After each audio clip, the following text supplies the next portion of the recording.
You are watching Access LaPorte County, Channel 97. Coming up next is the February 22nd, 2023 special meeting of the Long Beach Building Commission. You can find more information for this meeting by visiting www.accesslaportecounty.org. Call meeting to order, special meeting of the Long Beach Building Commission. Meeting was intended to discuss each access stair. They had three simple items to the agenda and still up front. They're simple.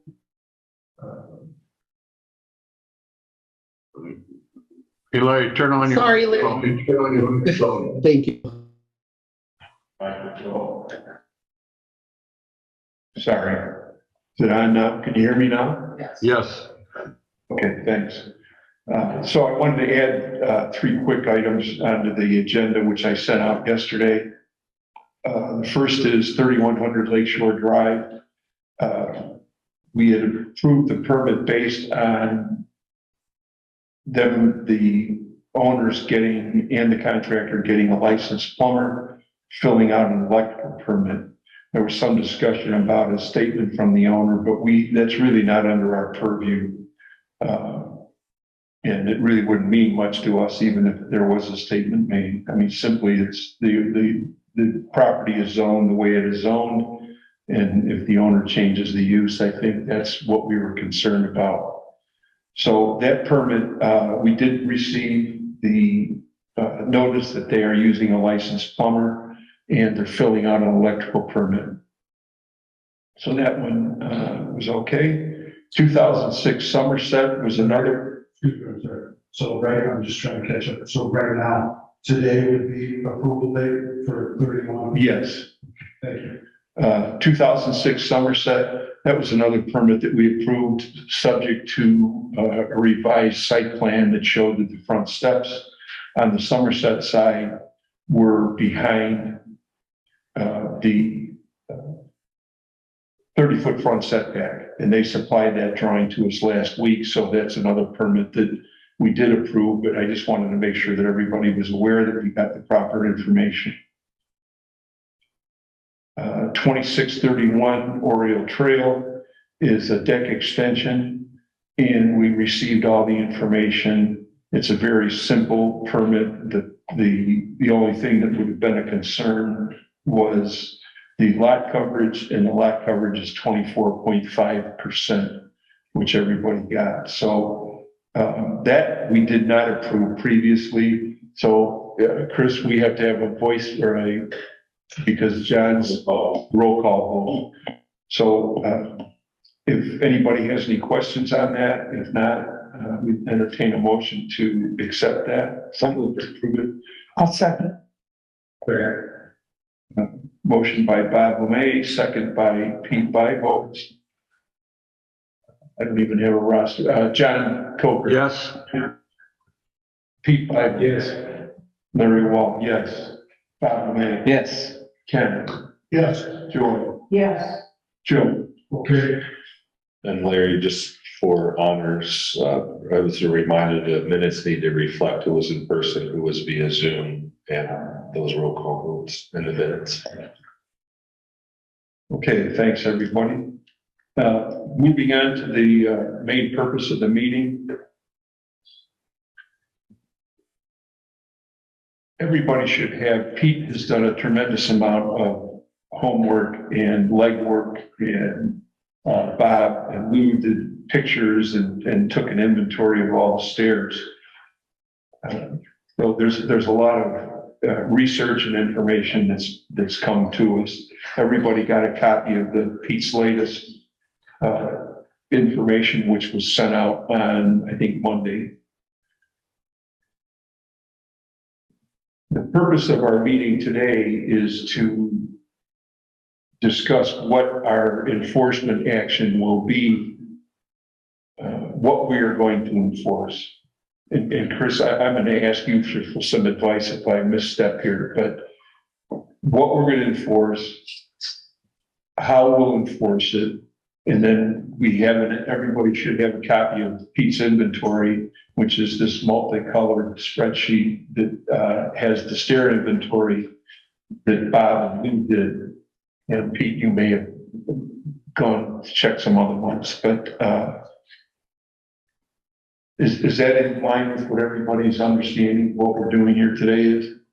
Larry, do you have a date that was sent out, that inventory was sent out? What? 15. 50. The original inventory? The latest one. When you share, Pete's info was the 15th. Okay. That's the last one I have. Okay. The original stuff, was sent on January 3rd. Okay. That's Pete's original work. And then his subsequent follow-up work was on, the 15th. Are you looking for the inventory? Yeah. Maybe we should make copies. I think we should, does everybody need a copy of this? I've got it. You got it? I've got it here. So Okay. need it. Does anybody else need Anybody it? else need it? I've got it. Okay. All right, so then we should be in good shape then. Yeah. So is that in line with everybody's thoughts are as what we're here today? Okay. Pete, I don't want to put you on the spot, but you've really done more homework than anybody else. I mean, I visited the sites as well as Bob and Lou have, but I think your synopsis here that you would just send out this week, if we want to start and go through that. I mean, if you want me to, I certainly will, but Well, there's no secret to it. I mean, just, taking from the very documents that went into preparing the ordinance and things that subsequently showed up, in particular, the floodplain, what do we call them, the floodplain ordinance and the floodplain requirements, yes, participate in National Flood Insurance Program. Baked into what I've just laid out here, and it's open for discussion and whatever. It boils down to determining what the structures are, how they can be, if they're legal, how they can be installed, and the three different types of locations that we have to consider installations for. So if anybody has any issues with any of that, I'll just cover the first part here under the structures to be adequately anchored. This primarily comes from the flood insurance program and other programs that talk about keeping an open floodway, making sure that stuff is not put in the floodway that will be washed away and end up on somebody else's property or state property or become a hazard. Ensuring that erosion or damage to other properties is avoided. That's in every document that we've seen. Does not create a threat to public safety. For example, the pictures that Larry sent out yesterday or today showing what happened in during the October Halloween storm and after, where things crashed into the lake and ended up miles away, or in some cases embedded in the sand. Things that will not inhibit the normal public activities on the public trust land and not to disturb the natural landforms of the public trust lands. So these are things that were basically extracted from our ordinance, which was compiled from several different government documents and like the Corps of Engineers and DNR, Coastal Hazards Planning Guide. That's basically the background for how I think we should be considering the stairs. And when we get down to the particulars of inches and feet and materials, that's covered in the next section. So, and we've gone through that several times. But once again, that comes from ordinances that we have. one that's very clear now is in terms of what can be attached to a seawall. Location of stairs on a revetment, and then also when there is no revetment, there are no stairs, no seawall. How do we then allow them to be structured? I think the one area that's important is to, and I'll throw it back to Larry here, and then as you all know, there's always been a question about where the ordinary high water mark is. And although, and I'll just say that when you get to the flood insurance program, they have expanded the ordinary high water mark. And I'll let Larry talk to that. It's either 584 or 587, depending on the velocity zone that's there. So we have to say, if we're going to enforce these things, we have to say, in particular, when there is no stairs, there is no, no revetment or seawall, what do we do when it's just a frontal dune, and we want to protect that too? So I'll let Larry talk about the 587, the 584 issue. Okay, so the natural ordinary high water mark is what we've all been familiar with over the course of the last several years. The floodplain doesn't use a natural ordinary high water mark. The floodplain is based on a FEMA floodplain maps. So what happens is we have 2 or 3 different I'm going to try to pull them up here. 2 or 3 different map sections that govern our lakefront areas. And those areas the last 2 years ago, they reconfigured those. And those floodplain areas have a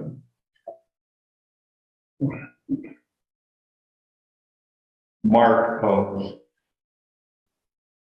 589, 591 is the highest. So what that means is that's a VE zone. That we were in an AE zone. Now we're also considered a VE zone, which is a velocity zone. So what that means is that anything that is our normal, what was called an FPG or a floodplain grade, is 585 feet above sea level. There's a 2-foot buffer, which puts us at 587. So let's consider any floodplain area, whether it's on the lake or off into some of the inland areas. Anything that's built below 587 feet has to conform to national floodplain rules. Change that was made was and I'll see if I can't bring this up here for you.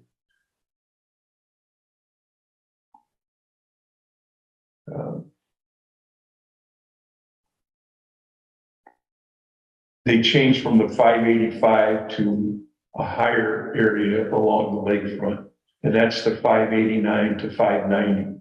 So what that means is anything built below 590 has to conform to floodplain regulations, in addition to Town of Long Beach regulations, DNR regulations, and Army Corps of Engineers regulations.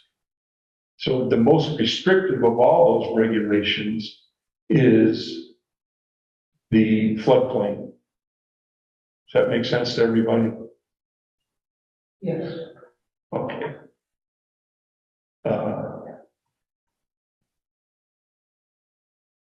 I'll pull some maps up, Pete, if you want to keep going.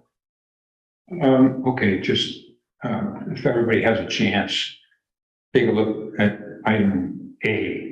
We're talking about the structures in general. And basically, if you go through the documents, in particular the floodplain document, they don't want any sort of temporary seasonal stairs, ramps, ladders, that sort of stuff. no wooden access structures, all structures to be adequately anchored to depth and material. And that is yet to be defined what that means. We'll leave that up to the engineer. Not allowed if there's an alternate means of beach access, such as an adjacent stop. That pretty much comes from our ordinance. Partially submerged seawall or one that is alternately covered and exposed. That's something I threw in there because we have several along the lakefront that show up and disappear, and various claims are made about whether this is the high water mark or this is an accurate or active seawall to protect property. And a groin is not a seawall. So that's sort of just the basic things we have to consider when we're talking about attaching things to seawall, building into embankments, that sort of stuff. And we discussed these points. Sure. Before we start that, Ken, if you're on Zoom, or you can look at the screen up here, this is the FEMA floodplain banner. And I'll start at the top right here. That zone B, which is velocity, that's an elevation of 591. So anything where this line is here, that's and I'll zoom up as far as I can. This zone here is 589. And that cuts back in right along that line. It gets too pixelated when you try to zoom in so much. If you move down to the next screen or the next map, this area is 591. Excuse me, what stops are these at? Like, Okay. Let's see if I can tell you whose house this is. I mean, just in general?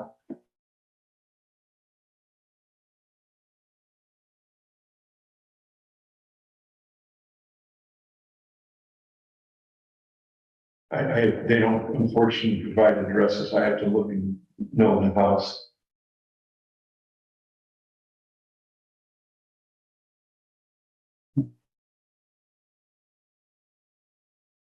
That's like 29, that great turn. Curves in and the water goes up. Yeah, and that's 29. This is the middle of stop 29 right here.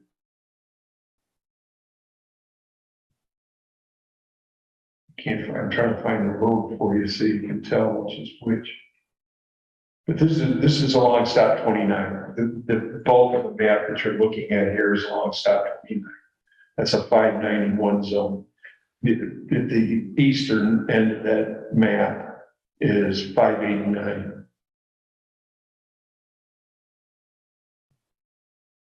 Make sense? Thank you. Okay, Ken? Yeah, to items that have been made, we're doing, I guess it's 4. Not alone, if there is an alternate means of beach access such as an adjacent stop. Is this, I didn't see that in the ordinance. Is this something that is going to be proposed or contemplated? Because I want to discuss that if it's not in the ordinance. Or if it is in the ordinance, I'd like to discuss it to see if we could withdraw that. The point being is that, well, let's say, is that any property owner on the lake that is adjacent to a spot, and normally maybe 2 per spot, they have to use the adjacent spot to access the beach. And despite the fact that they can build a stair installed on their own property that is in compliance with the building standards, so to speak, will be forced to use the adjacent spot there. That's the way I agree with that. Is that the intent? Well, just to qualify that a little bit, and I'll let Bob speak to what's in the ordinance, but the idea in general, if somebody builds the stairs on their own property above 589, that's their business. We don't have any control. Yeah, so they the adjacent stop owner. would not apply in that situation. And I think it would, I'll use the term legally, but, in compliance, build a stair on their property. They won't be prohibited from building that stair because they're adjacent to a public stair right next. Well, if they're above, the 589, yes. Well, that's what stair anybody, in compliance. If they're in compliance with all building. Oh, sure, yeah, policies. yeah. What, and I'm sorry, what document are you looking at? It's, It's what I said yesterday, Chris, to everybody. And I'll send to you because I forgot to include. And those are just summaries of what I interpret to be things that were addressed in our ordinance or floodplain ordinance. And if it's not there, then I'm all for taking it away. We have to, if somebody wants to build something and you can use something that outside our stairs, since that's a touchy topic, obviously today. And it's happened here at these meetings before. A neighbor proposes something and they want to build something, and two neighbors come before us and say, well, we don't like that. We cannot deny a permit if everything is done according to our rules and according to the state rules and federal rules. We can't deny a permit to build. And I think that does that answer your question, Ken? well, it's not what this bullet points. Yeah, I think just to Ken's point, there's nothing that says that anywhere. And If somebody's doing stuff legally, they can do it. yes, one thing that I want to add to this discussion and something that has come about from the town's perspective since you started this review process is this FEMA ordinance and the requirements.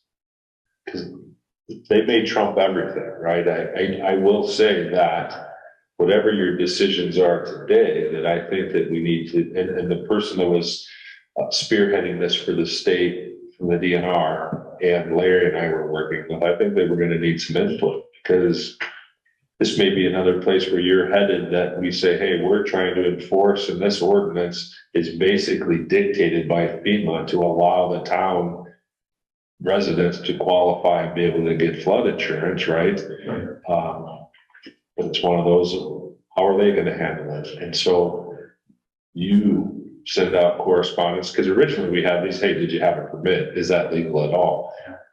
Some of these stairs may have been there for years, but they're out of compliance with FEMA. And this discussion is saying, well, grandfathering doesn't apply. As I said here today, I don't know that to be true, but we've experienced before what the DNR does, right? They decided they use their own ordinary high water mark. They weren't enforcing, and then puts this building commission in the town in a bad spot. And so this FEMA throws a curveball at it because it may trump everything. It may trump whatever you do with the shoreline protection ordinance, with the seawalls, all of those things. It's a pretty significant. It's important to know, as Chris is saying, we just passed that to comply with FEMA's requirements by November, whatever, the town had to pass, September, I'm sorry, the town had to pass to modify their ordinance to meet the new floodplain requirements from FEMA.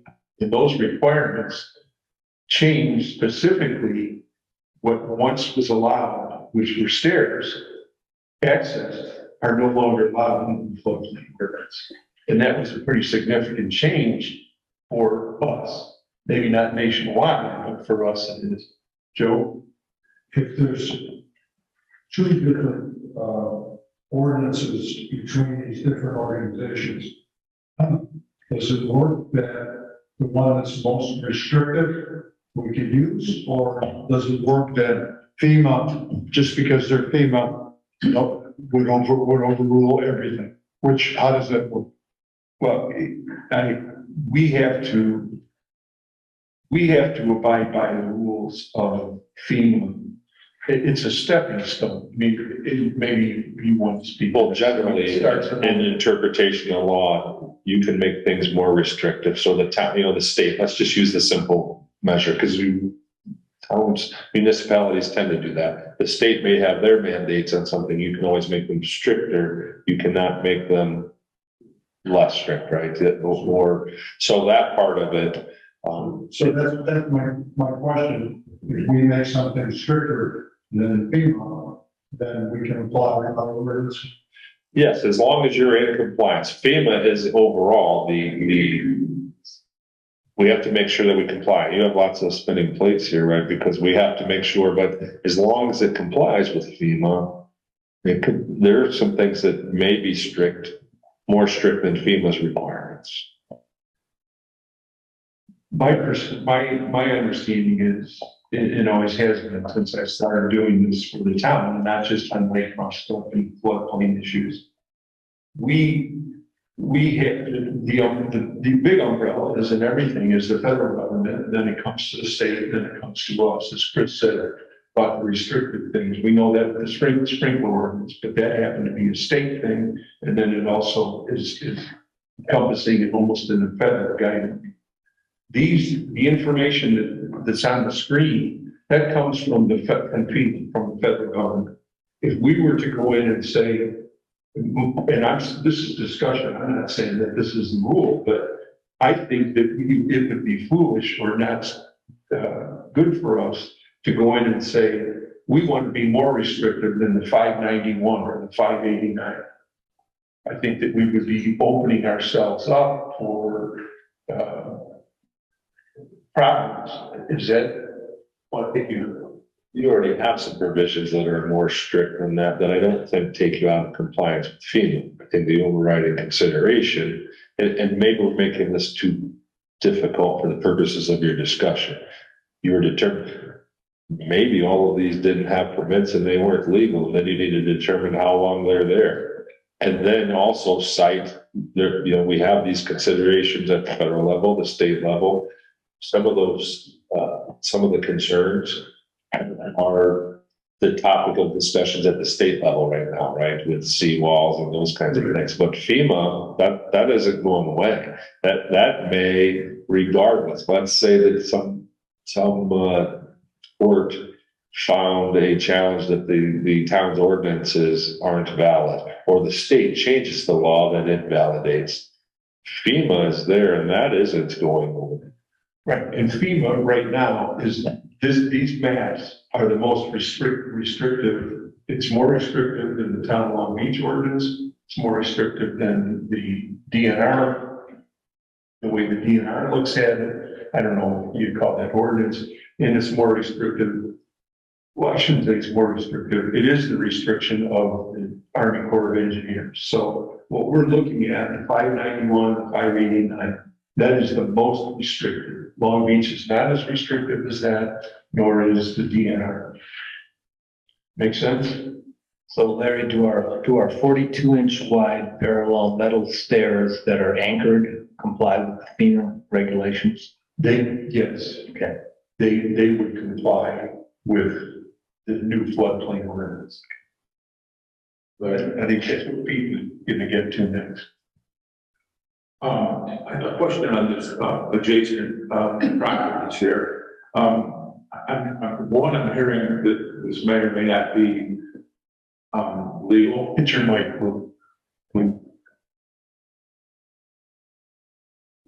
That is, I'm hearing that differing opinions here on whether this would be legal or not, or we're going to implement it into our ordinance. To what would be the definition of adjacent? How many lots away from the stop would be included? This is a discussion point. This isn't any legal document. This is just what Pete's suggested that we consider today. I don't think we're talking about changing an ordinance. We're not talking about changing any rule. This is just a discussion point. So I don't anybody, and Pete, I hope you take this the way I'm saying it. If this isn't our rule, this is what, after a lot of research, Pete's suggesting we consider today during our discussion. Thank you. Actually, I thought it was in our ordinance, and I could be mistaken. Yeah, no, it's, I don't think it- yeah, it's not in the ordinance and, as much as I'm in sympathy with what Pete's expressed here, we can't really make up ordinances as we go along here, so. Yeah, I agree. I think you just strike this from even discussion. Yeah, yeah. And Lou, you asked the question that I was gonna raise, how many houses each way is considered? So you get into it, Consider Joe's thing, and I think maybe we just take this. yeah, take it out. Next. And then, moving on to the item under that, partially submerged seawall or one that can alternately covered and exposed is not allowable location for a stair. Okay, understood. However, what are the thoughts on if this former seawall becomes exposed? And let's say it's in excess of 2 or 3 feet, maybe 4 or 5 feet it protrudes. And how do you get around that or over it to get down? And it's in the in compliance. If it would be, if one set of seawall becomes exposed and they wanted to put stairs in and were compliant with our ordinances, they'd be able to do that. Okay, so that point, if we incorporate that, should stipulate that it would have to be in compliance with the current high water marks and so forth. Okay, well, I'm not really sure, but back to that, that isn't in the code, right? That's a discussion point. And so I don't want anybody to get lost in, the ordinances only get changed by the plan commission initiating it or the town council. So these points, to me, shouldn't even be part of the discussion unless you're proposing some changes to the council and or APC. Otherwise, they're going to blur what you're doing. I'm certainly not prepared to do that. And this is informational stuff that Pete did a lot of research on. And therefore, our discussion today before we get to the inventory. So we can't change the ordinance. So I think it's important is if everybody can, Pete and Lou and just discuss and Chris, that, that's not really up for discussion. And I hate to reiterate, but if somebody wants to build something and it's according to our rules, we can't stop it. There's no reason why we would stop that. so in other words, Larry, to that issue, if the seawall, an old seawall does become exposed and it's within the guidelines and the homeowner wishes to build not a seawall, a stair, becomes necessary to build a stair, they can do so provided all the criteria is met. Yes, That's the understanding of this. yes. Okay, no problem. Groyne is not a seawall. Does everybody know what Groyne is? They're not allowed anyway, but it's basically a giant tube that's filled with sand or concrete. Pete, you want to keep rolling? No, I think we should. Okay. I mean, the issue becomes, if everybody wants to discuss, the 3 different categories. Whether it's located on a seawall, on a resident, or over a new. Because those are the 3 types of things that are, that we've addressed as potential issues with the pictures that we're taking. So if we have any issues there, we need to resolve that. Does everybody understand what Pete's notes here, that these are part of the ordinance, that they're 42 inches wide. They must be parallel to the seawall, made of iron or suitable sturdy metal. I think the stone is welded or permanently attached to the structure.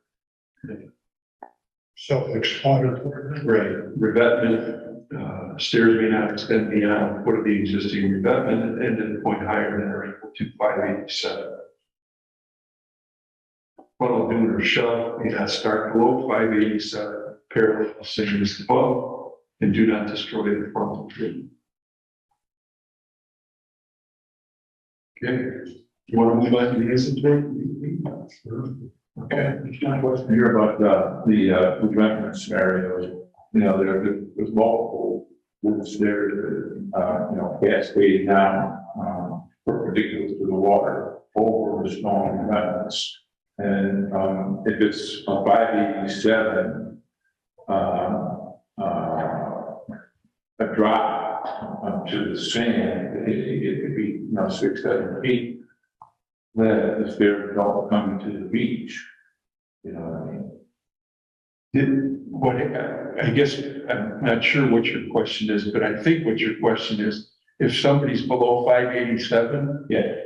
they, all that, whatever's built has to conform not only to our ordinance, it has to conform to the floodplain ordinance, which is same type of thing. It has to be fully anchored, isn't floatable, those types of things. And that's true for not only stairs, but any structure. Does that answer what you were? No, I'm assuming that the beach is 581 and the stairs are only 587, get a 6-foot drop.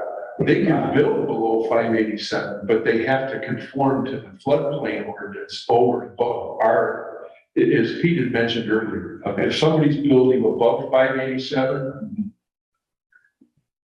they can do whatever they, as long as it conforms to the town of Long Beach zoning and normal codes. If they build below 587, then the floodplain also takes precedent there. So it's not a no, you can't, but now you have to consider, right, you're stepping up the enforcement stair all the way up to the federal, to the FEMA. Above the 587. Follow up a loose point so that if the foot revetment is below 587, there are stairs at that point. 587 up to 587 has to satisfy our requirements. So it could be what. That's right. Everybody agree with that? Yes. I have a general question. How is the elevation determined on the shore? Are there benchmarks along the way? Do they use it as a cover? Which The easiest way to do it is you can actually call the Coast Guard. You can do it online, or you can call the Coast Guard and they'll tell you what the date of that day. Whatever it is, 577. And then you could take from that. I can do it with one of my guys in 10 minutes. You set up an instrument on the beach, you take the elevation. I mean, a surveyor has to determine it for our purposes. But in general terms, the lake level is X for that day. And then you can take an instrument, and as you know, being in the construction business, you can set any mark. Sure. But the town does not have any benchmarks along the lake that says this is what this elevation is. A lot of surveyors, or not a lot of, all the surveyors have general marks, but they're these days is set so that they're telling you what the. I mean, you can go on Google, you can see what the lake level is. I don't know how accurate that is. Does that answer your question? yeah, pretty much so. Or the GPS, sorry. Yeah, I didn't realize that. Pete said the Corps of Engineers has a site that tell you the lake level data. Okay, so I guess that I'm thinking the next step is to move into the inventory and decide what we need to enforce. I shouldn't say what we need to enforce. Everybody, is everybody on the same page as far as what we need to enforce? We need to enforce the FEMA regulations first, because if we don't, we lose the ability for our homeowners to buy flood insurance. Right. And then secondly, we need to enforce our own ordinance. That, I have a question for you, Larry, is sorting through this. Because you guys are gonna make your determinations, but I still think there's some answers that need to be resolved before any action. You can certainly give people notice of why you think they are. One question I have is the previous, since you're most familiar with the previous ordinance that just basically got restated with the updated FEMA requirements. Any of those requirements same or similar with regard to things being anchored down and not being, do you know if they're new or not offhand? If not, that's verified. They're not exceptional. I don't know if exceptional is the right term. There's not a big change in what needs to be done. Anchorage is pretty much what our ordinance says.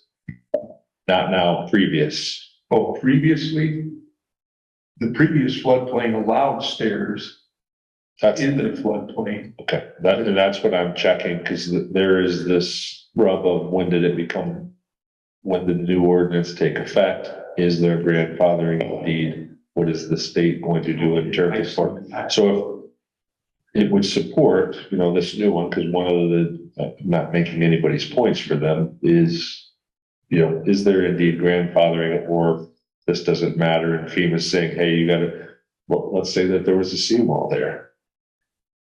Those have to be ripped down and play devil's advocate here. So that's why I wanted to see how that language, I don't know offhand. It's easily ascertainable because we can find out what the old ordinance was. So. The old ones, but did have the one sentencing that it allowed stairs or something like that. I remember in several other places it said that everything had to be anchored. They didn't want anything made out of wood. They didn't want all the other. So those things still apply, because that part of it is either way, what their determinations are gonna be then, are they in violation of the town code, or they didn't get a permit? That seems to be a big one for me. All right, just one more thing, back to the description of purposes. Are we saying that the stairs cannot be temporary at all? Right. They can't be removable? Right. I mean, people have stairs that are, on hinges and stuff, and they pull them up in the winter, take them off in the winter. And I don't know exactly where you were going, Lou, but there are stairs that we have permitted that conform to our ordinance that people will pull up. And I know of two sets right off the top of my head. So those people had the stairs fabricated. They are made out of metal. One is steel and one is aluminum. And they remove those stairs at the end of the year. And the reason they remove them, they comply with our ordinance. But the reason they remove them is because they don't want them to be damaged by the winter storms and the shorelines. Is that? Okay, yeah. We will do that. But if they're below 587 or the 591, no. Yeah. So our ordinance, I think, allows them, doesn't it? If you put in removable steel stairs. You can pull them up and put them on your property, on the seawall. Right. We certainly haven't got down on anybody from doing that. But it requires the stairs to be parallel. Yes. Well, that's what our ordinance says, yeah. Right. And some of the stairs that are removable are not. Right. I can think of one, it stopped at 23, just to the right of 23, Casada something or other. And they've got big wooden, real heavy stairs that they actually pull up onto their property. We haven't come down on them. They're frankly not in compliance with our ordinance. Well, again, before we get into the inventory, if somebody has a set of stairs that they put down, they're on a weekend and they run those stairs down over their seawall to get to the beach, are we going to allow that? We haven't come down. I don't think our ordinance specifically allows it, however. Okay. I think that was, and Chris, I want to make sure that everybody understands So this grandfather situation, there, what are we supposed to do? I mean, so are we supposed to, because if somebody had stairs in there 10 years ago, 5 years ago, before, when did our ordinance go in by? The stairs, 2018. Yeah, it's been there for a while. I mean, so It's been restated a few times by the original. I don't see a date on this.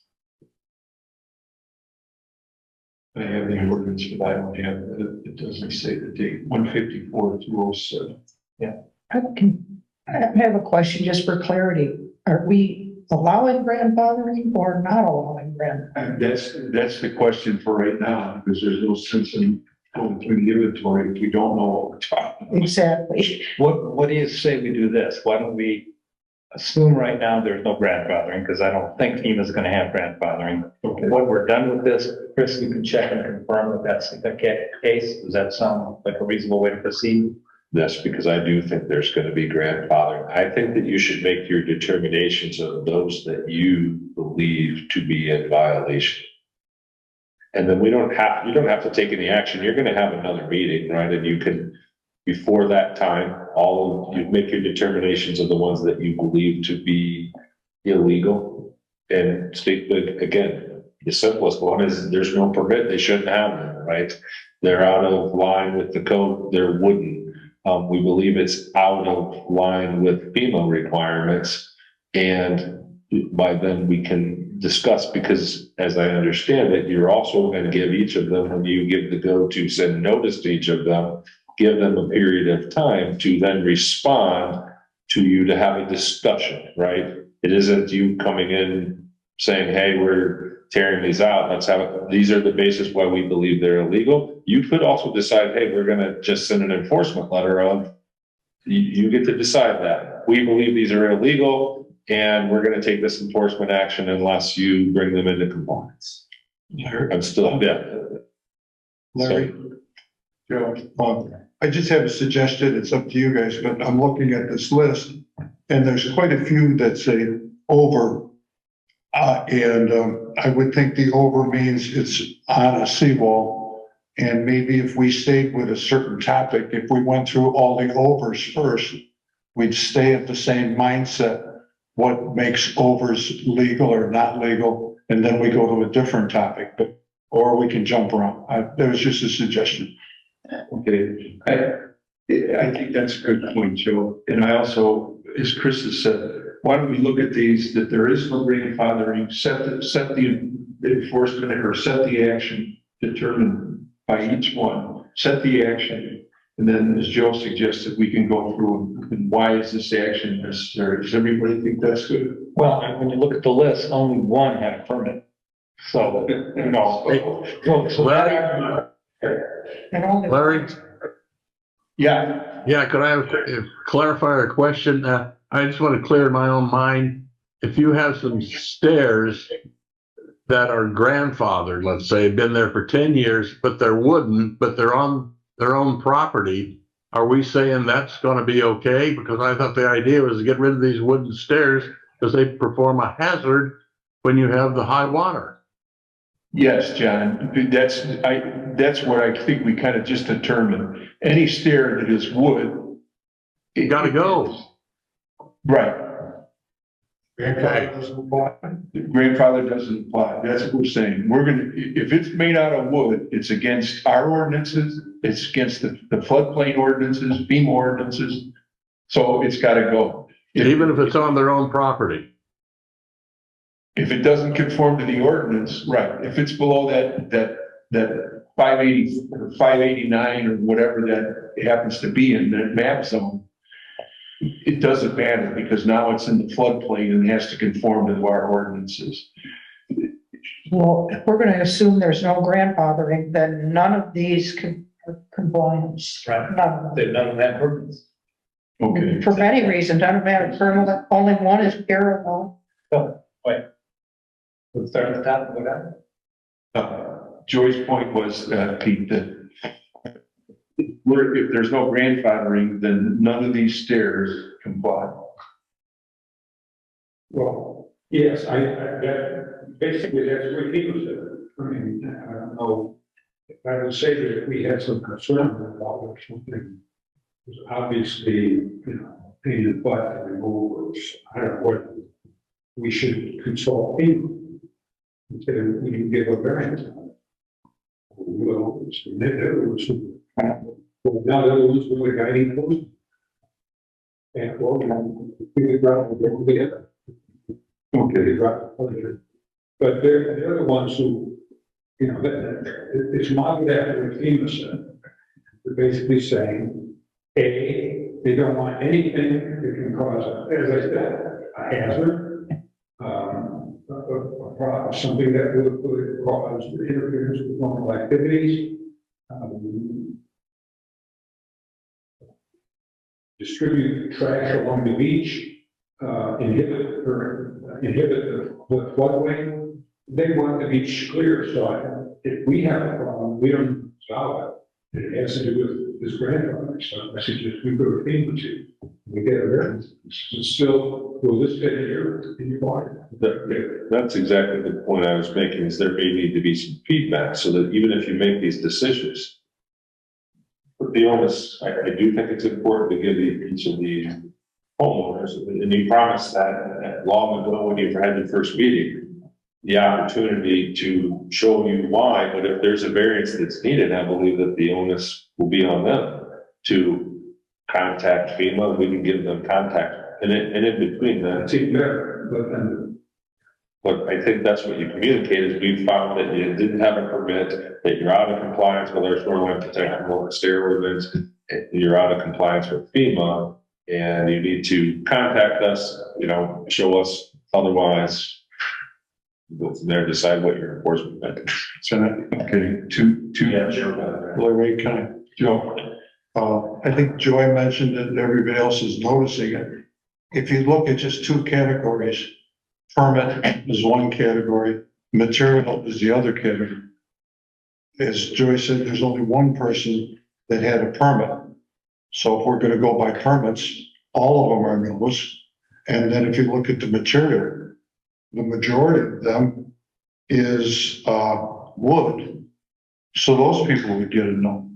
And just for clarification, if you're using that as your basis, because I do not think the result will be that there won't be grandfather. That may be a variance, there may be something in writing. However, is your basis to say, so for instance, the town's shoreline protection ordinance and the restrictions on stairs, if they have been there for 10 years, you're not trumping that with that ordinance. If you're saying it's based on FEMA, because I believe they would be grandfathered and they've been treated as such. And there's some other enforcement issues if they've been there for 10 plus years. And I don't know how people are going to prove them. There were a few that we did early on that you gave letters to that were approved grandfathered so they could report it. So Joe, going back to your question. There were steel stairs. I understand that, but what I want to do is make clear what your basis of saying that would if FEMA wasn't part of our conversation, are you still arguing or making the point that wood stairs aren't allowed? Because I don't. Well, if we're going to allow wood stairs, and we have another big storm, and Larry showed all those pictures of all the damage and the danger and the nails and the shreds and everything else, then what are we doing? We're not accomplishing anything. We're still going to have dangerous situations on the beach. I thought that was the whole idea, is to make it a little safer. I don't disagree that that's what you're generally doing, but there may be some that have been maintained. Let's use seawalls as an example. There may be some shoddily constructed seawalls over the years.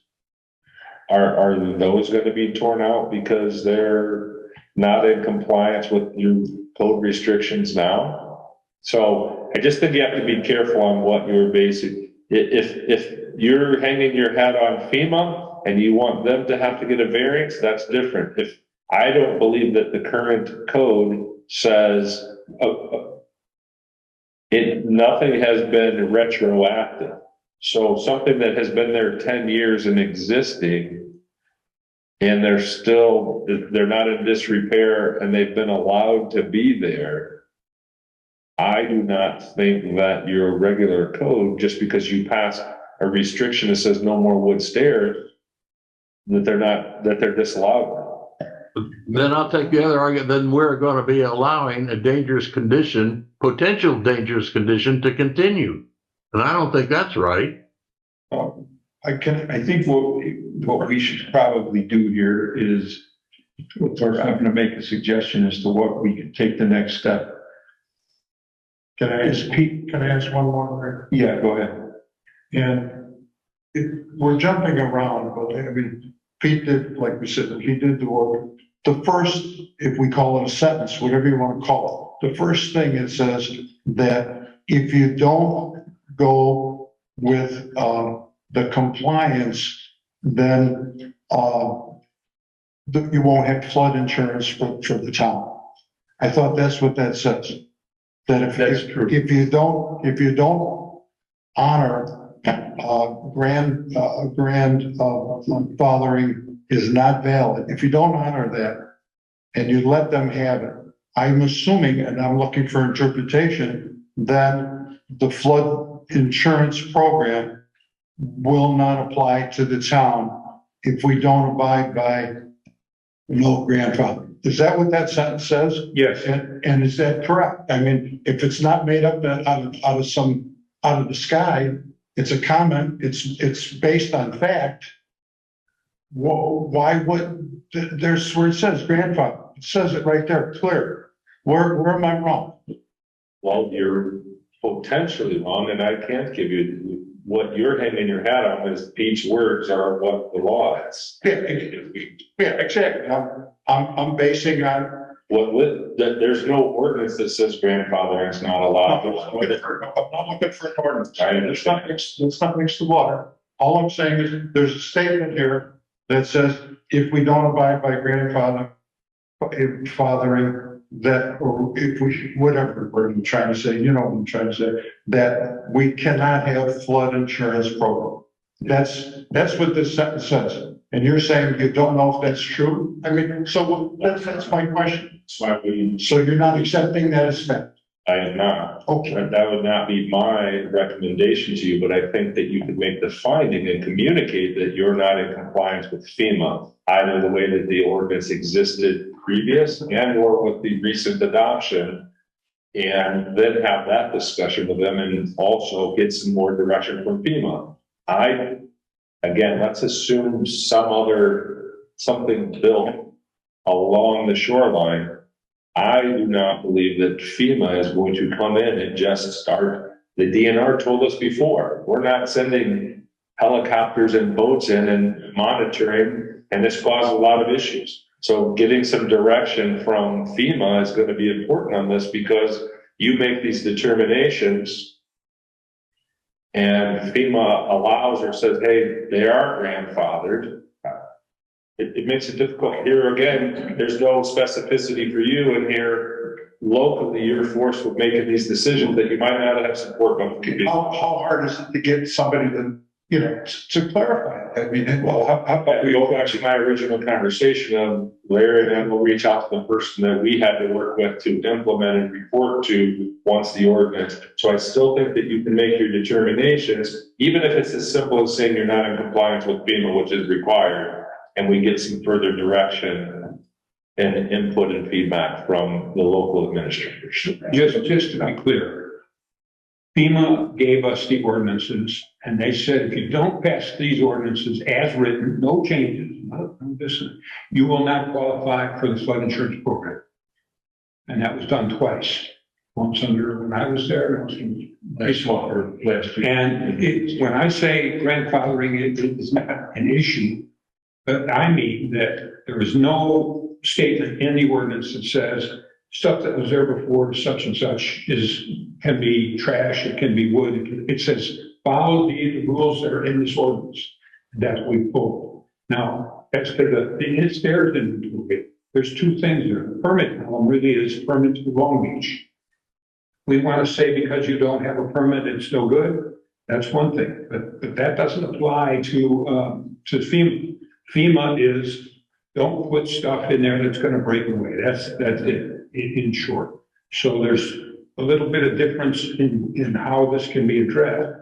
But clearly, if it's a wood stairway and it's below the 587.9, whatever it is, that is not compliant with what the ordinance, the FEMA ordinance says, period.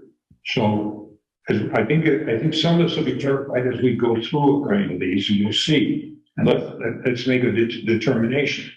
Okay, I think the best way to look at this is going to be, let's look at the inventory in its entirety and under Pete's columns here. So, and we'll just start, and we'll start, for lack of anything different, we're just gonna go, sorry, that's a drug alarm. That means I'm supposed to be taking something. Let's look at, I mean, the odor, the photo, the address, that doesn't really make any difference. The first column is permit. So, and again, we're gonna look at these as if there is no grandfathering, and I think that's the correct way to do it. And then if we find through some research after the fact that FEMA is gonna say, yes, we will allow this particular one or that one or grandfathering, then we can change it. But I think this will be this pretty simple way. So, if we're going to say by a Long Beach permit, they're in violation. Everyone is in violation in the first column of permits except for 2501. If you look at the pictometry and what that is, Pete has showed me how to do this and has done it.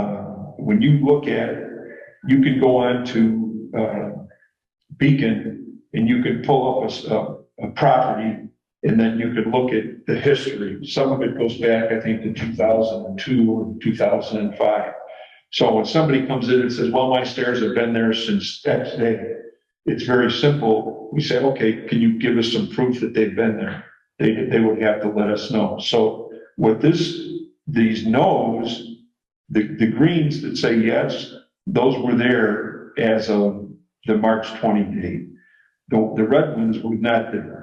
So that would say that anything in red would be against our rules. The material, that's another very simple way to look at it. Anything that says wood, which Pete has already gone through and done everything, there are 2114 is metal, 2206 is metal, 2216 is metal, 2226 is metal, and 2956 is metal. So that's only 5 staircases out of, I don't know how many we have here that meet the requirement. Then you look at the seawall, over behind that I would rely on Bob to say, you know, does that meet the ordinance? But I think we've got enough qualifiers here to make some decisions for inclusions today. The ordinary high water mark, basically that's the DNR. And what that means is we're not really up for discussion where that is, but the DNR says 584 right now. So if what Pete says here is, and I'm going to try to speak for Pete, is anything in the green is above the 584. So everything else doesn't meet the DNR requirements. And if it doesn't meet the DNR requirements, it certainly doesn't meet our requirements. The next is the floodplain at 587. Every one of those staircases is below 587. So to everybody's point, as we've been discussing here, there are 1, 2, 3 columns that basically reject every one of these staircases. So, and I think that what's that saying to us is, every one of these is in violation. What is our first level of enforcement? If we want to look at the FEMA situation, As I see this one, like a staircase that is metal attached to a seawall firmly should satisfy, even if it's below the 587, right, should be good. Unless we want to stop it because there's no permit or it was not grandfathered. But as far as the physical characteristics of it, the placement of it, that's fine.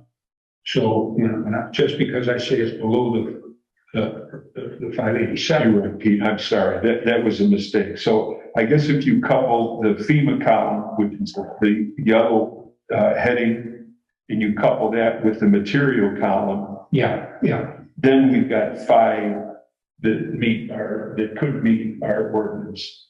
Then I guess the next thing would be is to look if those 5 are parallel, and none of them are. So there's only one staircase on here that meets the Long Beach ordinance of being parallel. I hope I'm making sense here as I'm discussing. It's made out of wood though. So that doesn't qualify either. So, We're back to square one. well, I don't know that we're right back to square one. Every staircase on here It's not important. is not compliant. Does everybody have the pictures that were sent out, the act with the physical pictures, the JPEGs? You got those accessible? Can you call it 1950? Yeah, but you know, the problem is that this is a new computer since those were done. Those were sent out. When did you and Bob, did you sign that law? Oh, man, you know what, if you guys want to have some discussion, I'll see if I can find, I don't know if I can get them in here. I'll certainly try. I mean, the best way to resolve most of these is just by looking at the physical staircase itself. And I'd say half of them are very, very easy decisions on any plane or floodplain.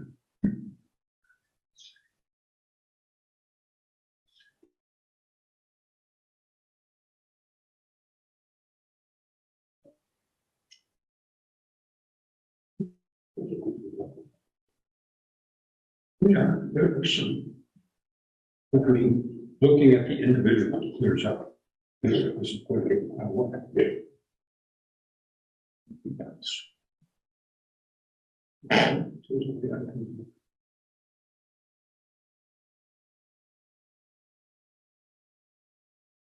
we still have that, we still have computers on here that projects.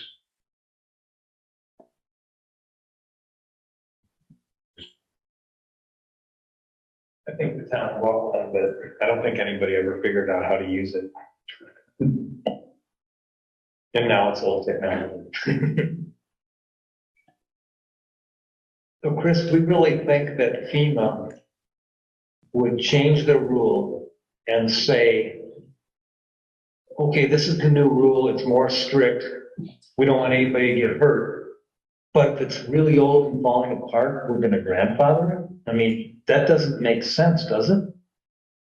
I don't think they're gonna change any rules for you. The issue is whether they're gonna enforce, much, again, like the DNR did. Old and falling apart is a different conversation than like Mr. Coker's example of something that's been there for 10 years and it's not in disrepair and it gets used and has been allowed to be there. So FEMA's not changing anything. The issue is whether you're once again stuck in the middle of here's these grandiose ordinances that we're requiring you to pass. And somebody comes to us and we're going to give them an exception because we're not going to come enforce that.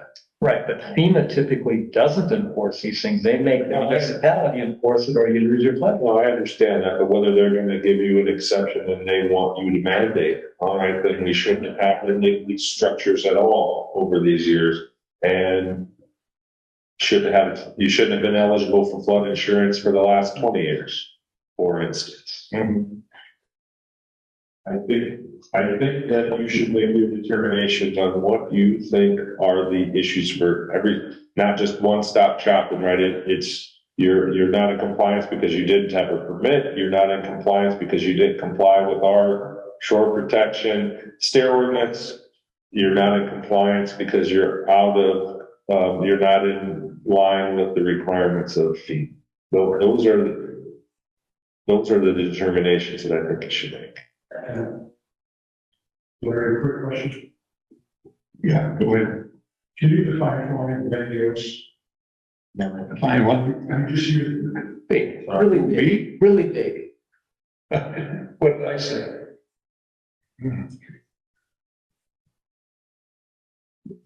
some pictures, but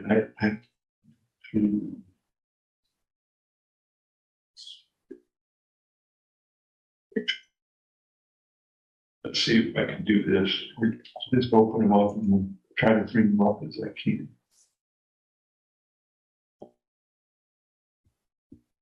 I can see you. Yeah. This is what you guys need.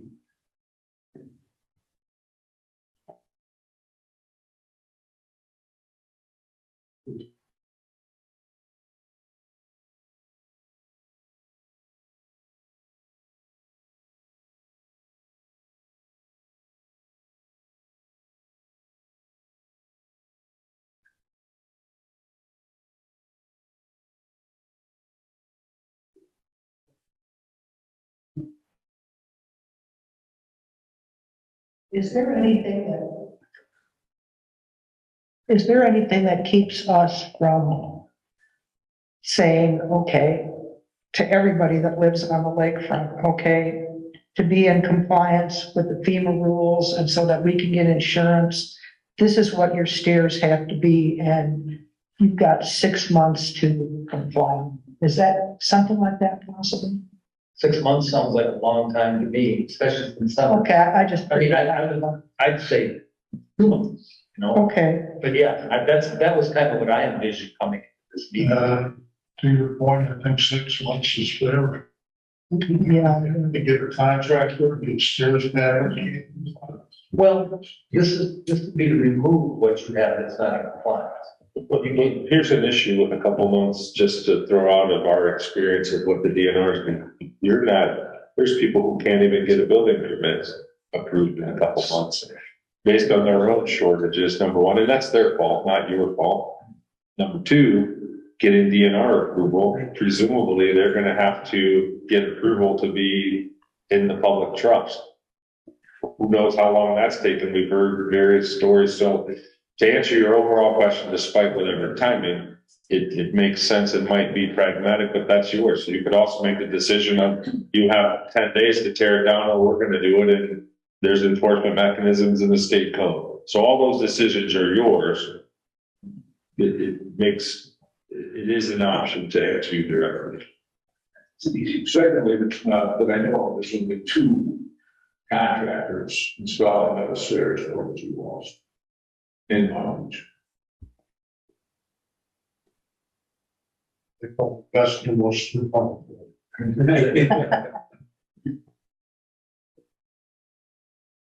I mean, I know summer's coming and everything, but I think Yeah, 6 months is more reasonable yeah, you're probably. personally. We haven't put out a bulletin to the homeowners yet about the FEMA requirement. Maybe that should be the first step if we haven't taken that one. We mentioned it when they were here. But I think before we do that, I'd like Chris to clarify for all of us, and yourself, that ordinance does apply from FEMA, and we have the potential of losing that insurance. That's. And that very well, by the word of the ordinance, which again is mandated federally, right, and trickled down through the state, that it may be that you have to come in compliance, and then you have a battle with residents, right, and that's a different discussion. Some of those say we don't care, but that's, yeah, because that puts the building commission and the council in an enforcement. You're right. But let me be clear. I know you're going to say some that they don't care, but if I'm reading it correctly, it doesn't matter what they care. I'm talking about from the town point of view, that nothing, something isn't abided by, that screws up everything. Yeah, well, drafted notice, so there's no individual decision here. Yeah, it's a collective decision, nobody can. Yeah, we're being forced into it now. Okay, let's just look at an example here. 2024. There it is. Okay, it's not parallel. It's not, I don't know how it's attached to the seawall. It's not, looks like it's more than 42 inches wherever. This is not legal. It's wood, gotta go. Simple. Right? Yes. Agreed, no matter how long it's been there, it shouldn't be there. Right. That's, you know, ultimately, I appreciate everybody, it's everybody's discussion today. And the reason I sent those pictures out, it's hard because now we're 3 years later, 4 years, basically 2019, 4 years later, and there's 60, 70 feet of beach out in front of some of these homes. So it's hard to go down there and say to a homeowner, hey, this is 2024, you know, your stairs here, they may have been there, maybe they were buried by sand. But the problem is,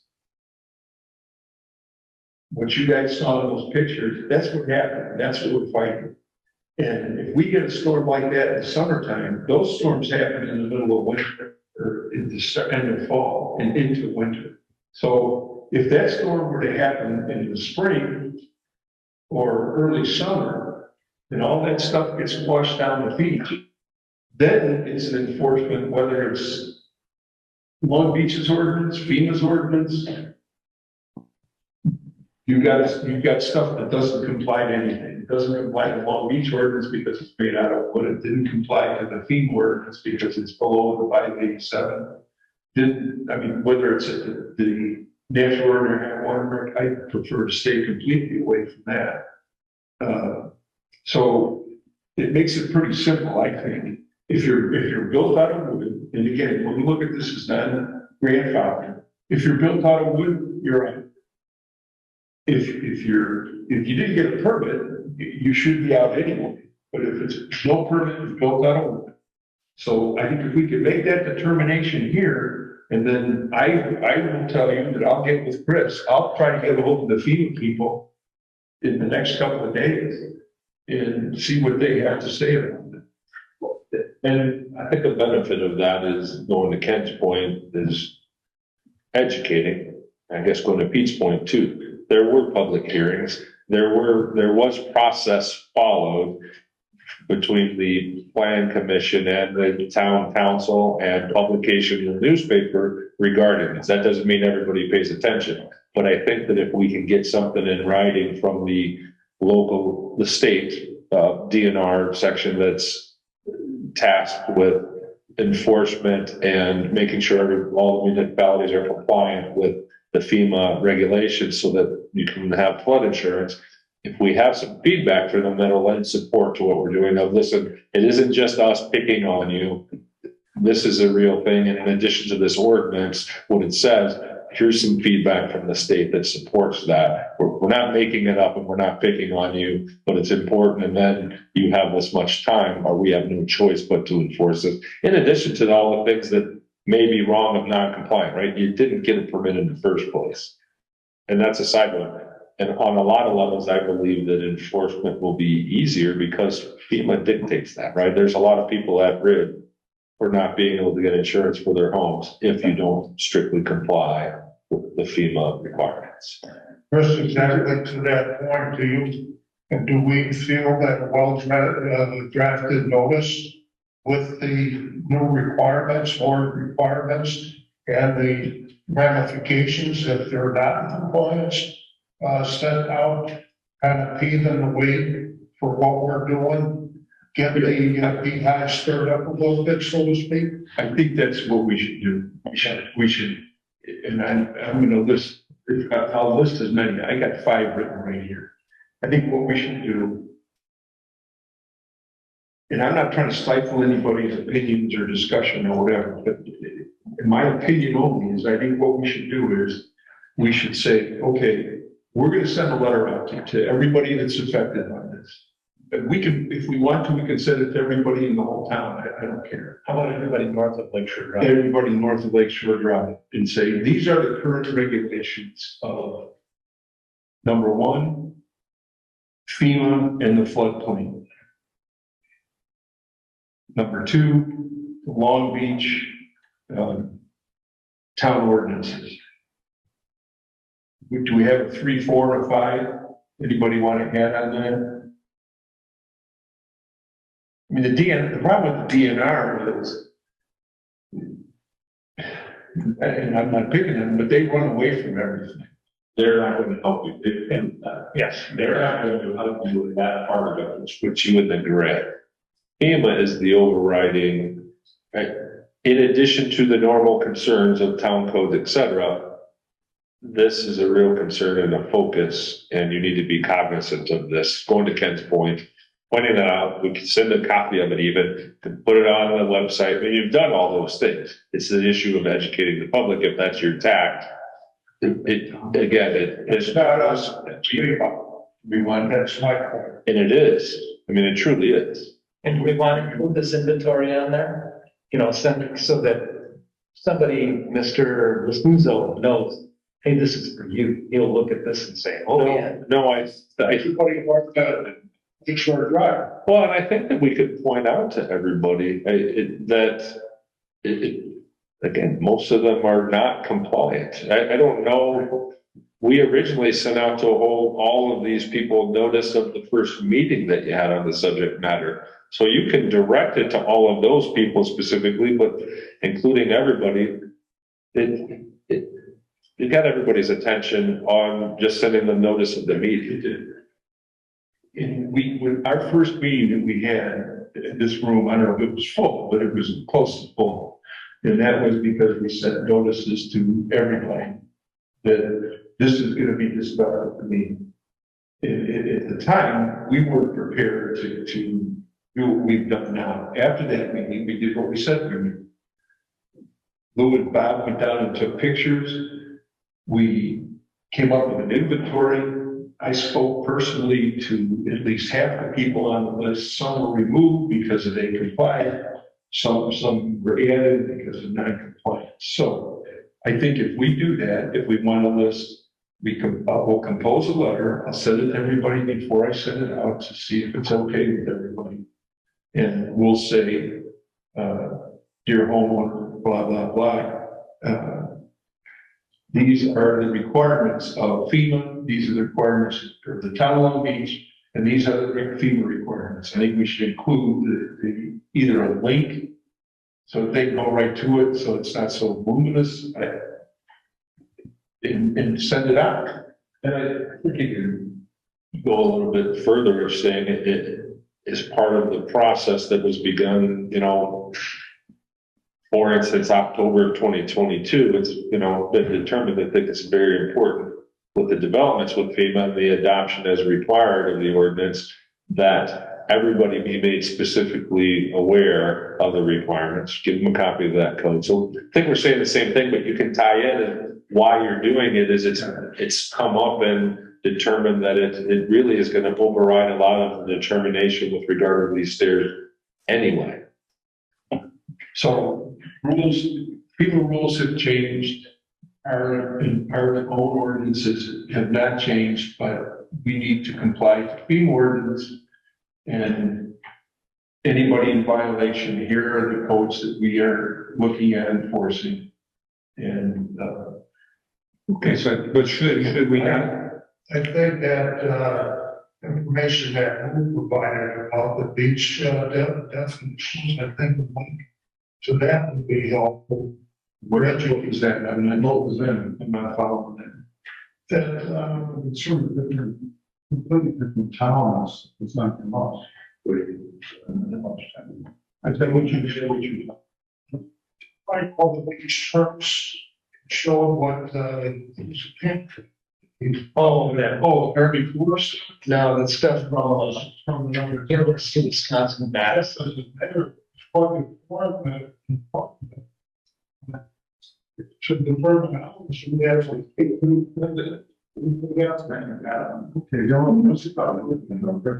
could send them to that. It's not pretty okay.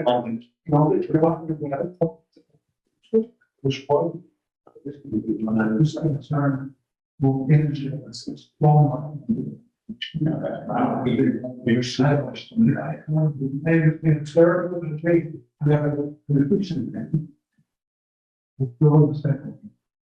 Who we got, like getting that out of that. Yeah. Getting the what? This the Army Corps, it's just information from the Army. Yeah, we can include to that. Blend a lot of things. We can include there's two things I think that we want to make sure that people understand. One is the two things that are enforcement are Honolulu Beach ordinances and the FEMA regulations.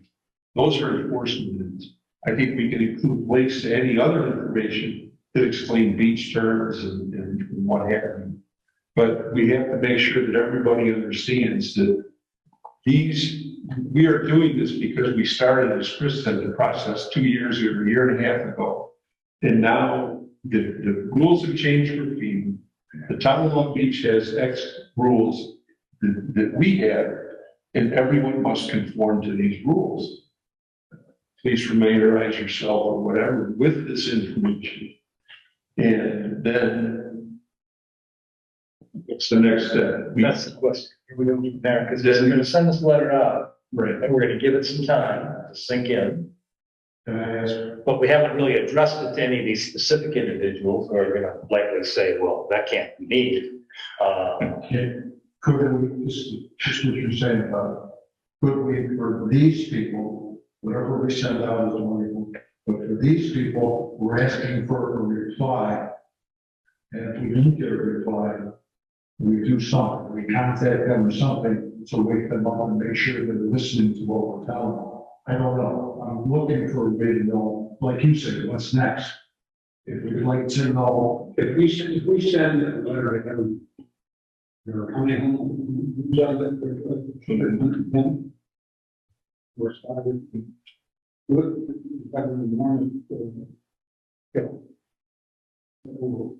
everybody, we should address the letter to these people. They're the ones we think are. these are the ones, we could send a letter, these are the ones that we can pick up a letter, and we're asking for a reply to know that they looked at it and we're having a discussion, something, so we protected them and we know they're in. And there are clearly ones here that are, they are in violation. We do this with three options. And but putting a general letter out there, it's just gonna cause all kinds of misunderstanding. Also, because every communication we put out, when we started sewers, the first wave was somebody started a rumor, and now the whole town is going to be screwed. They're just sad for others. It's just cascading because people don't read. We should address it to the people who are meeting that are involved. That's very good. Listen, now, what we say, this is what I just kind of feel. It's in violation of everything. Yeah, this is now. That's 1950. Okay, so we said. But it's just not that simple. So I think that's where you're getting back to, we've spun this ball many times. It's no question it's in violation of FEMA. It is a question to me as I look at the picture. Is it in violation of the town code? Yes. Absolutely. What if it's been there for 10 years? Is it? Permit. Pardon? No permit. I mean, look at the wood, And how long has it been known, and were they cited, and was it allowed, and is it over 2 years since that known violation? Those are all considerations. FEMA's the easy answer here because that's overriding. I'm just telling you, there's not a blanket, just because I have a picture of that stairs, now those look newer and they look like it. So I'm playing devil's advocate with you, but that's what's gonna happen with all of these. And that's where you have to decide what your decisions, make a decision and go. Doesn't matter to me if you say, hey, we're gonna send the contractor in, and if you don't, in 10 days, we've sent that letter out before and gotten people's attention. There's a statutory scheme that says, if you don't correct it, we will. You can decide to be, I'm not saying don't, I'm just telling you there's ramifications and you better be right on those, or you take the tack. So you decide how you do. Right here, we've got to be in agreement with what's right and wrong. I agree with that. So, there are probably more than 50% of these here just like that. And they didn't have a permit. Did some of it exist beforehand? Perhaps. That's what the town did. But to me, the overriding thing that's driving this is the FEMA. If you have one thing that says don't move it, and whether it's us or them, you don't move it. And we're making it too difficult. Well, one of the things that's significant to me here is we can take the weight of this, Hey, turn on your microphones, guys. One of the things that's clear to me here is we can take the weight of this nasty task off our shoulders by saying FEMA has changed their rules, and here's what they are, and here's what we can allow, what we can't allow. Yeah, that's true. But all we have to do is say, ooh, this one. Right here, no good. I agree with you, Lou, and that's the point of the letter, because the people could see the law or FEMA in front of them. They could look at their property and say, oh, this might pertain to me, before we come down heavy-handed to remove the stairs or start issuing fines and that. So I think we did agree to send in a letter out, a notification. And for all practical purposes of the ordinance, the stairs are in violation. Okay, so I'm not making a motion that we send a letter only to the people who we think are in violation. It was second that. I'll second that. Any discussion on that? Being none, John? On what? Okay. I have no further discussion, no. Okay, did you hear the motion, right? No, I did not. Some of you guys should have your microphones on. I can barely hear you. The motion was to send the letter of potential Yeah, I'm violation all for that. only to the people who we think are in violation. It was made by Pete, seconded by Bob. You in favor of that, John? Yeah, I'll vote for that. Yep. Larry, yes. Bob? Yes. Ken? Yep. Joe? Yes. Joe? Yeah. Okay. Can I say something now? Yeah. I think what we just agreed to is the people that we think are in violation are everybody on this list. Yeah, that's, And then Chris, can you check on this grandfathering before Larry sends his letter out? Then you guys get together and do the letter. And then we need to decide on the next step. So we sent this letter out saying, okay, looks to me like there's violation. That's why you got the letter. All right, so when do we meet again and what are we thinking we're gonna do? Okay, I think it's absolutely necessary that everybody go through the pictures that were sent. If you don't have the pictures, I'll send them again. But they were high resolution, whatever. That each one is clearly addressed and corresponds to the sheet, and make a determination amongst yourselves so you're familiar with it. What do you agree with? What do you not agree with? Based on our discussions. Peter, Yeah. I apologize, but I probably run out of ink and everything else. Is there any way that we can get somebody to make us a packet? Because there's about 26 of them, which I'd love to have, but instead of trying to print them all on my printer, I might be there for weeks. Is that possible?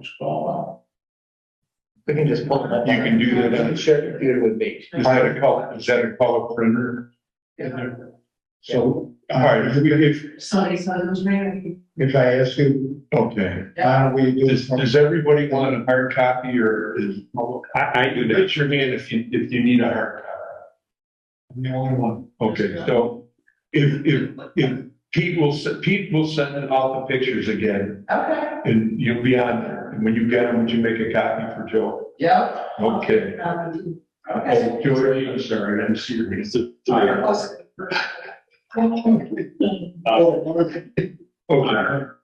So for clarity's sake, now it's really clear as mud. So you voted to send a letter to them Yes. And then you're gonna look at pictures to see what we agree with and that's in violation or not. Or what enforcement, so what, not sure what you're doing. I want people to make a decision and be knowledgeable about what these situations are in relation to the documents and the things that are out there.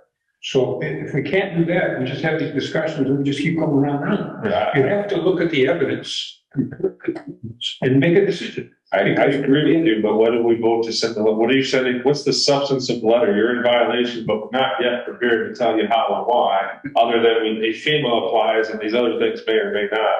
Because what you're saying, Pete, is reasonable. I understand what you're saying. The contents of the letter should not accuse. It should go to those people who we think we have a question. We don't have to say they're in violation. We don't have to say they shouldn't tear things up. We just say, if FEMA's thing is this, here's the situation. We're going to be addressing these issues shortly on an individual basis. It would be something like, in our review, we noticed, blah, blah, blah, and there's potential violations that you might have, and we'll contact some. I'll write the letter and I'll send it to everybody before you. Basically, the letter is gonna say, here are the regulations that the building commission is tasked with enforcing. Please review them. We are, whatever, I'm not right now, I don't know shorthand, so I'll come up with something, send it to you guys, you can make your comments on it, and then we'll send it out. In the meantime, before that, Chris and I will make sure we understand what FEMA is or is not going to do for us. Say it. To Pete's point of limitation of distribution to those people on our list here, is there a specific reason, Pete, to limit that? You don't want to get the other people not involved flustered, so to speak? Yeah, that's what I said. Okay. Yeah, I mean, But on the other hand, just hear me out here. On the other hand, wouldn't it be beneficial for us to alert all the residents north of Lakeshore Drive for future reference? They're gonna have to come to us for a permit. You know, maybe we could send a letter to these people and we could post on the website the letter also. And so everybody has access to it. Yeah. That sounds reasonable. Sure. It stays posted and it doesn't, you know, but the concern I have is about just saying that these people is, there may be stairs that have been built since Lou and I took our walk on the beach. And so, and some of these people may be, other people not on this list may be contemplating stairs. Yeah. So we'll be sure to notify that in some way. The only comment I Let's bite some of it off. I mean, we can't solve the whole world. We've got a group that we've been looking at, we've been talking about. There are others might be there. Let's look at these and then build from there. Let's get something done, accomplished. I think that's important and try to do in the whole world first. That's my opinion. okay. Anything else? So when do we meet again and what do we anticipate? When do we want to meet again?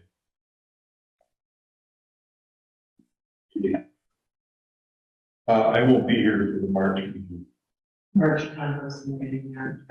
Yeah, I'll be gone too. We'll probably have to schedule a special. It was a postponed meeting. March 10th, I'll be going, Bob will be going, there's be gone. Chris is gonna be gone. He'll be gone. I'm not telling you.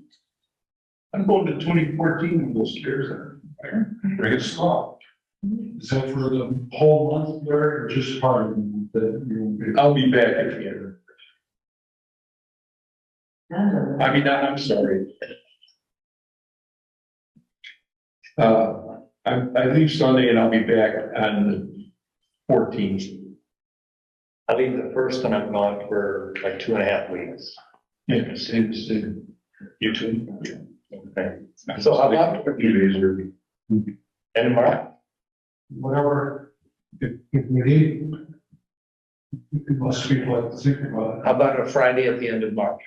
You can do that on 17th. 24th, 31st. 20th. Is it- 24th sounds okay. Is that okay? That's not Easter. Okay with me. Okay, so 17, Chris is back.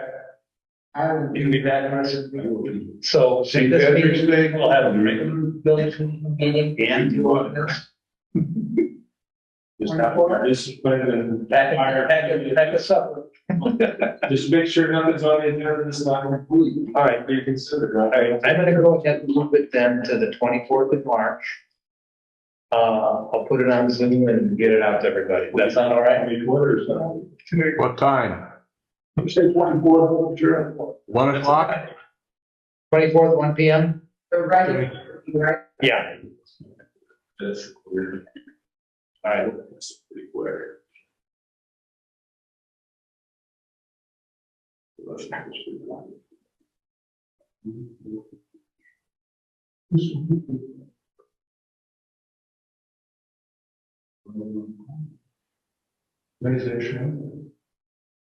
Okay, anything else?